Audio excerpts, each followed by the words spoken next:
சாமினாவது ஒண்ணு இருக்கா? கேள்வி. கோயிலுக்குள்ள நுழைய விடல. அதெல்லாம் சாணா பைய பார்த்தாலே தீட்டு உள்ள விடல. கோயில் நமக்கு தீட்டு வெளியில வாடா. கடவுள் என்னடா கண்ணாடிக்கு முன்னாடா நீதான் கடவுள். பட்டையை எப்படி போட்டா நாங்க சைவ மரபினர் இல்லடா. அவன் போட விட மாட்டான். நிமித்தி போடுறா.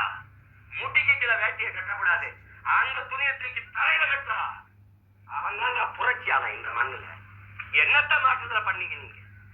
ஏய வல்லலாரையும் மைகுந்தரையும் போற்றுறது ஆவுன்னா பெரியார் ஆவுன்னா மக்கள் தேவையில்லாதது. என்ன சமூக நீதி? யாந்த சமூக தேவையில்லாதது. இன்னைக்கு இருக்கிற அரசியல் பிரச்சனைகள், மக்களுடைய பிரச்சனைகள், நலத்திட்டங்கள் இதெல்லாம் பார்த்தா போதுமானது. இப்ப இன்னைக்கு இருக்கிற பிரச்சனைய எல்லா அரசியல்வாதிகளுமே திசை திருப்புறாங்கிறது தான் என்னோட கருத்து. இன்னைக்கு இருக்கிற பிரச்சனை மக்கள் கஷ்டப்படுறாங்கல்ல, அதை பத்தி நலத்திட்டங்களுக்கும் தினப்படி வாழ்க்கைக்கும் என்ன உண்டோ அதை எல்லா அரசியல்வாதிகளும் ஆக்கப்பூர்வமா செய்யணும். அதை விட்டுட்டு தேவையில்லாத பிரச்சனைகள் எல்லாம் இப்ப போய் பேசுறது வேஸ்ட். அப்படிங்கிறது என்ன? நீங்க சமூக நீதி, பெண்ணிய உரிமை, சாதிய ஒழிப்பு, தீண்டாமை இதெல்லாம் பெரும் விவாதம். ஆனா ஒண்ணு, பெரியாரை எதிர்த்தால், திராவிடத்தை எதிர்த்தால், திமுகவை எதிர்த்தால் ஆரியத்துக்கு அது ஆதரவாயிரும். ஆரியன் உள்ள வந்துருவான். இதானே பெரியார் அவர்கள் கடைசி வரை ஆரிய தலைமை. முதலிங்கர் ராஜாஜி அவரோட நட்போடு இருந்தாரு.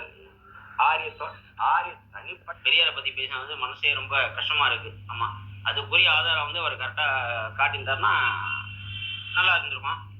பேசினது ஒண்ணு, நடந்துக்கிறது ஒண்ணா இருக்கு. வார்த்தையை வந்து ரொம்ப மிஸ்யூஸ் பண்றாரு. இதுக்கு உண்டானது வந்து அவரே தான் பாதிப்பு. ஆமா, இது வந்து கரெக்டான ஸ்டெப்பு. அது சொல்றாரு அப்படின்னா அதுக்குள்ள உண்மை வந்து அவர் கொடுக்கணும். அது அவர் கொடுக்கல, மறுப்புறாரு இப்ப. ஆமா, அதனால மக்களுக்கு ரொம்ப பொதுமக்களை எனக்கு ரொம்ப வருத்தமா இருக்கு.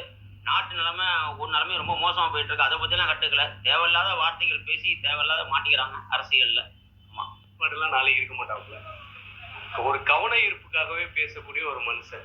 பெரியார் இல்லைன்னா நம்ம தமிழ்நாட்டு மண்ணில் வந்து இந்த மாதிரி பேச முடியுங்களா? பெரியார் இல்லைன்னா அவரே வெளியில வந்து பேசியிருக்க முடியாது. இன்னும் பெரியார் அவருக்கு ஒரு போக்கஸ்டான அடுத்தடுத்த பொலிட்டீஷியன் வந்து அவங்களோட மேல கவனம் திரும்புதுன்ற ஒரே காரணத்தினால சும்மா ஏதாவது பேசிட்டு இருக்காரு. வந்தவரு நான் பெரியாரோட பேரன் சொன்ன ஆளுதான். பெரியாரோட என் பையன், அப்படி தாத்தா சித்தப்ப அப்படின்னு சொல்லி ஒவ்வொரு ஆளுக்கும் முறை வச்சுட்டு இருந்த ஆளுதான். இன்னைக்கு வந்து பெரியார ஒரு கவன ஈர்ப்புக்காக மட்டுமே.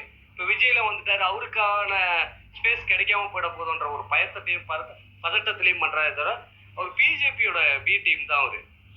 அவங்க என்ன சொல்றாங்களோ அந்த அஜெண்டாவை ஃபாலோ பண்ணுவார். அவனுக்கு இவர் ஒரு ஆளா வந்து பெரியாரை மட்டும் தப்பு. இதே ஆள் பெரியாரை பத்திய பேசி அவரோட கொள்கையை பின்பற்ற அப்படின்னு சொன்ன ஒரு ஆளு அவர் ஒரு கட்சியில இருந்திருக்காருங்களா? அவரோட ஹிஸ்டரி எடுத்து பாத்தீங்கன்னா